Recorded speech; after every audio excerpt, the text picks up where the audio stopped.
What's happening? Good morning, everybody. How y'all doing today? Another beautiful day out there. Oh, what's happening? Man, I I got something on my mind today. I just want to get off my chest real quick. Uh, Look, this is to the this is mainly to the brown skinned people. You know, I just want to start off first by saying race. I can care less about. Skin tone is just another helpful factor in these little bodies that we inhabit. So it's really not an important factor, honestly. It's helpful, but it's not important, and that's what we got to get out of. That's what we need to understand. You know, how less important the outside of us is. Like, we got to get out of this, man. White, black, brown, red, orange, green, yellow. That don't matter, because that ain't the part of you that live on. You know what I'm talking about? So you got to get out of that. And a lot of people, love to argue, especially, my copper colored people. I've heard so many different arguments about, especially American copper colored people. Because, technically, you know, we have no clue who we are and where we come from. Yeah, we do. We just don't read. The clues are all around us, who we are, where we come from. But see, the thing is, you got to understand that don't matter no more. Because if like religious texts say, or most people say, the old is gone away, and behold, all has become new. So the old way we did things, wherever we were, whoever we are, that's gone. Now we something new, and this is what y'all need to understand. Y'all fighting over, oh, we the lost Israelites, oh, we African, oh, nah, we was already here. It's look here. I'm gonna tell you what the American Negro actually is. We are a science experiment. That's all we are.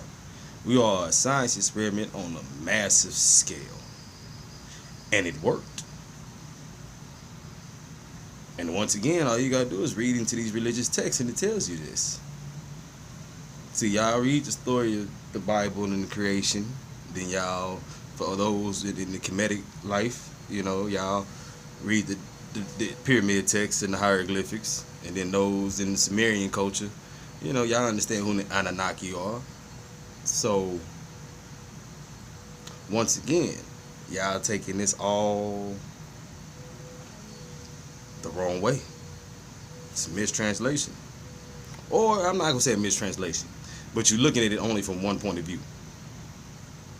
Once again, these are highly intelligent people who created this stuff. It can be looked at in other aspects, in other views, not just straight perception, not just literally taking the writing on the wall for what it actually says, and looking at it in a deeper and more meaningful aspect. If you all say, you're enlightened, you all have woken to a new coming of oneself, okay, I'm gonna test that. You really, like, once again, I'm gonna go to the Bible on this one for a little bit.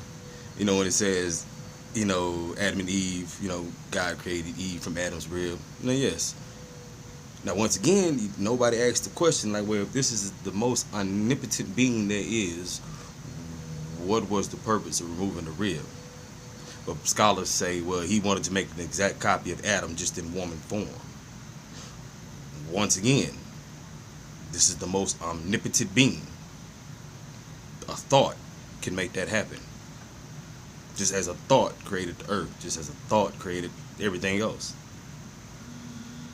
This was the first example, or second example, of something, I guess you can say, hands-on work. Because he put him to sleep and removed the rib. But once again, this is an omnipotent being. A thought could have done the same thing. You didn't even have to put him to sleep. You could have thought of, boom, there she was right there next to him. Right?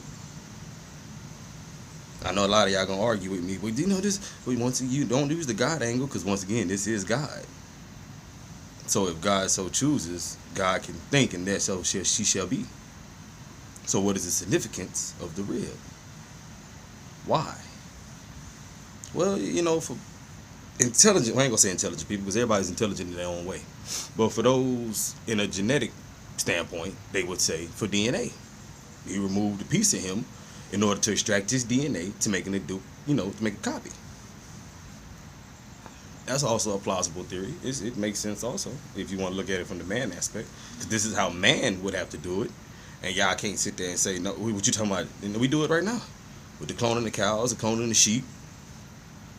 What you think we doing? Yeah, and they tell you this on the news. You ain't gotta fuss at me about it. Go watch the TV you're always looking at. Just turn to a different channel and see what they're talking about. This phone you're always on, YouTube, whatever you do, just go look at other lanes and other avenues other than what you call are accustomed to right now. And you might get a better grasp and have some of the answers that you are seeking to the questions that you have. You know what I'm saying? So, you know? So, you know, think about these people who read these texts and take them in another aspect. It's like, well, if they could do it, how can I do it? So now this is where slavery and enslavement and all this comes in. And even in that history, they show you and tell you that they were breeding different men and women together in order to create a different type of person. You've learned this in history. They've told you this in history. They've told you there's been many different wars in history, from the conquistadors to the Persians to the Europeans to the Dutch to the French. Everybody's come over here and started a war and took over a certain part of land, from North America all the way down to South America, all the way up to Canada. You gotta forget, y'all sticking yourselves in just this one little spot. This is one whole land mass. I don't care how they break it down, all this connect. There's no separation between any of this. It's one complete landmass, whether it be by a small sliver of land or, you know, whatever, but it's all one piece. Yeah, you got your little given islands off the coast, but, you know. So you got to think about this, y'all. So during war, even now, we see when men go over to Iraq and Iran and all these different places, Korea and all this, and they fight, you know, men gonna be men. They gonna sleep with the women out there. And most likely in what they call a third world country, there's no proper contraception. So these women are having babies. So what you think happened to these babies? They gonna grow up and have babies. So now there's another, I guess you could say, blood type introduced to that population. So you got to keep these things in mind when you speak about the American black person. You got to understand, there's a lot that happened over here before we popped up. Y'all looking at 400 years, man, y'all need to look back a couple of thousand years, a couple of 100,000 years. I don't know why y'all stuck with this 400.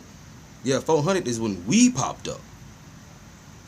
This is where our lineage starts. This is because when they finally perfected their craft and got a working specimen that could thrive out in the heat, that could withstand disease, that I don't want to say Europeans, but that the conquerors, the Spaniards, the conquistadors, and everybody else who came over here, that they brung with them. Because the first time they came, they wiped half us out. Well, I ain't gonna say half of us, I don't know, half of them out. And then, you know, they came back and had to realize, you know, hey, we need to redo this. So they perfected their craft. They went back home, figured out a better way to do things, and came back. Then war broke out. Again, you know, you're gonna kill most of the men. So all that's left is women and children. Men gonna be men. Conquerors gonna be conquerors. They gonna take them women, especially the ones that look good. So now you, once again, children are being born. Now you need a working class. So, you know, this is where the slave trade comes in. You know, they already had slavery over in Spain. You know, a lot of them slaves that came over here already were in Spain. Some of them didn't come from Africa. Some of them were Spanish slaves already that belonged to the conquistadors. But see, down in South America, back in the gap, you know, they had a little cooler rule. I ain't gonna say cool, but it was all right, I guess, for slavery perspectives. That the second generation that was born in that land from the slaves or whatever, they got to be free.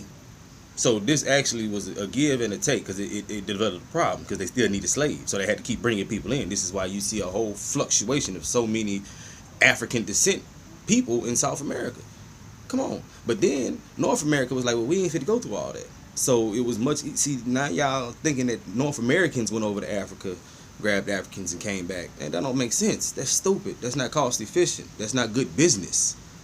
It's more cost efficient for me to ship people from South America, bring them to the islands, wait till they have a baby or two, snatch that baby, sell the baby to the mainlands, and repeat the process.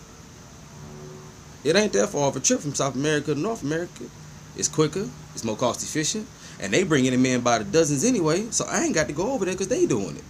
Come on, you got to think business-wise, baby. Now, you got us over, the black people, but you got to remember by the time we got here, it's some Spanish blood in there too. So you got some Spanish blood in there, you got some black blood in there, or African blood in there. Then don't forget about the original inhabitants that was already here that had mixed with the Spanish and the Europeans and with the Africans who had colonized Middle America. Yeah, the dudes from Timbuktu, you might want to go look that up. It was two kings that came from Timbuktu, colonized Mexico first. The Olmec civilization, before the Mayans, before the Aztecs, before the Incans, these all came from that original group. You might want to go check it out. They were actually Africans. But then that don't take away from the mound builders that were here in North America.